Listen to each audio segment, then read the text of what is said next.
وتركنا عليه في الآخرين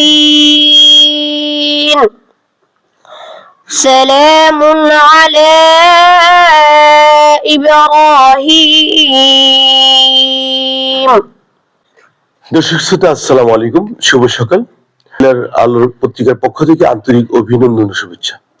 ঐতিহ্যবাহী ব্রাহ্মণবাড়িয়া জেলার আখাউড়া পৌরসভার যে হযরত কেল্লা শাহ রহমতুল্লাহ আলাইহির ঐতিহ্যবাহী একটি হাফিজি মাদ্রাসা রয়েছে।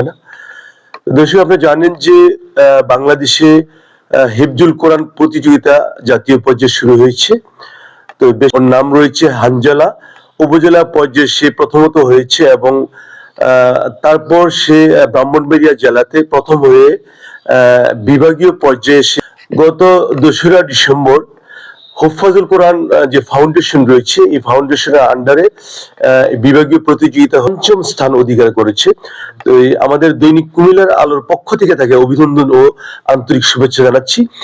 আর সে প্রায় 10,000 ছাত্রদেরকে পিছিয়ে ফেলে রেখে এবং সে ঢাকাতে পরবর্তী যারা বিভাগ রয়েছে সেখানে ঢাকাতে সে যাবে এবং পরবর্তী প্রতিযোগিতা সে করবে। ওর জন্য দোয়া করবেন। এখানে তার যে প্রিন্সিপাল হাফেজ কারি আবু সালেহ সাহেব, ওনার সাথে হানজালার ব্যাপারে একটু কথা বলার চেষ্টা করি আমরা, যে আসলে সে তার কৃতিত্বের পিছনে সে কিভাবে এই অর্জনটা সফলটা সে করেছে।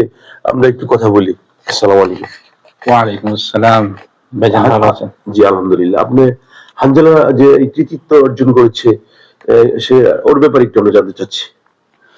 আসলে সে একজন ভালো ছাত্র এবং সে অনেক কোরআনকে নিয়ে অনেক মেহনত করে। আসলে সবকিছু মেহনতের ফসল। তো আমাদের মাদ্রাসা হযরত শাহ পীর কল্লা শহীদ হাফিজিয়া মাদ্রাসা ও এতিমখানার ছাত্ররা বিগত দিনেও অনেক প্রতিযোগিতায় প্রথম স্থান, দ্বিতীয় স্থান, আলহামদুলিল্লাহ বহুত পুরস্কার অর্জন করছে। তো হানজালা হুফাজুল কোরআন ফাউন্ডেশন বাংলাদেশ কর্তৃক আয়োজিত জাতীয় হিফজুল কোরআন প্রতিযোগিতায় প্রথমত সে আখাউড়া থানার মধ্যে প্রথম স্থান অর্জন করে 10 পারা গ্রুপে। তারপরে পুরা ব্রাহ্মণবাড়ির মধ্যে সে ফার্স্ট হয় এবং বিভাগীয় পর্যায়ে চট্টগ্রাম বিভাগীয় পর্যায়ে পুরা বিভাগীয় 2 জুনের মধ্যে আলহামদুলিল্লাহ আমার ছাত্র হানজালা সে 5ম স্থান অর্জন করে। আমি দেশবাসী সকলের কাছে দোয়া চাই সে যেন জাতীয় পর্যায়ে ভালো কিছু অর্জন করতে পারে। এই জন্য ইনশাআল্লাহ সবার কাছে আমি দোয়া চাই। সে 12 পারা রানিং। হ্যাঁ 12 পারা কোরআন শরীফ মুখস্থ করেছে। কতদিন লাগছে, মানে কত বছর বা মাস?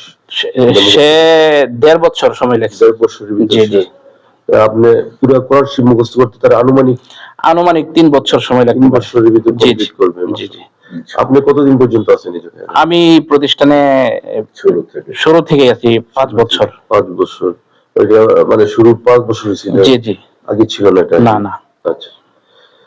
দর্শক মণ্ডলী, আমাদের যে প্রিন্সিপাল সাহেব রয়েছে, যে কেল্লা শাহ এতিমখানা এবং হিফজুল কোরআন যে মাদ্রাসার প্রিন্সিপাল, খুবই মূল্যবান কথা বলেছে হানজালার ব্যাপারে। খুব মেহনত করেছে সে এবং মেহনতের ফসল সে পেয়েছে। উপজেলা পর্যায়ে এবং জেলা এবং বিভাগীয় পর্যায়ে সে 5ম স্থান অধিকার করে সে ঢাকার দিকে বিভাগীয় আন্তঃবিভাগ যে রয়েছে সেখানে হয়তো বাইতুল মোকাররম হবে না, ঢাকাতে সেখানে হবে। তো ওর জন্য দোয়া করবেন। এখানে হানজালার থেকে আমরা একটু পড়াশোনার চেষ্টা করি যে আসলে তার সুললিত কণ্ঠে সে যে এত প্রায় 10,000 ছাত্রদেরকে পিছিয়ে ফেলে রেখে কৃতিত্বের অর্জন করেছে 5ম স্থান। তো তার পড়াটা আমরা একটু শোনার চেষ্টা করি। কি নাম তোমার? হানজালা। তুমি হিফজুল কোরআন প্রতিযোগিতায় যে 5ম স্থান অধিকার করেছো, তুমি একটু আমাদেরকে একটু পড়ে শোনাও, জোরে বলো।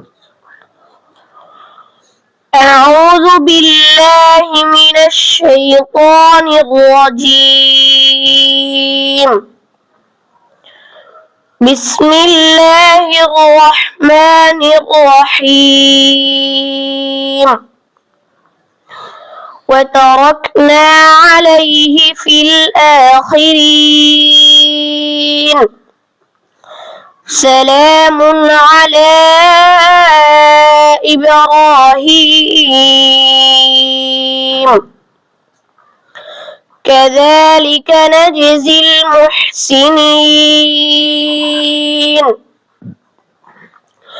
إنه من عبادنا المؤمنين وبشرناه بإسحاق نبيا من الصالحين এখানে হানজালার বাবা রয়েছে কৃতিত্ব, এটার ব্যাপারে আপনার অনুভূতিটা কি একটু বলেন। আসলে শিক্ষক যদি ভালো হয় তার ছাত্র ভালো হয়, খেলাধুলাতে কোচ ভালো হলে খেলোয়াড় ভালো হয়।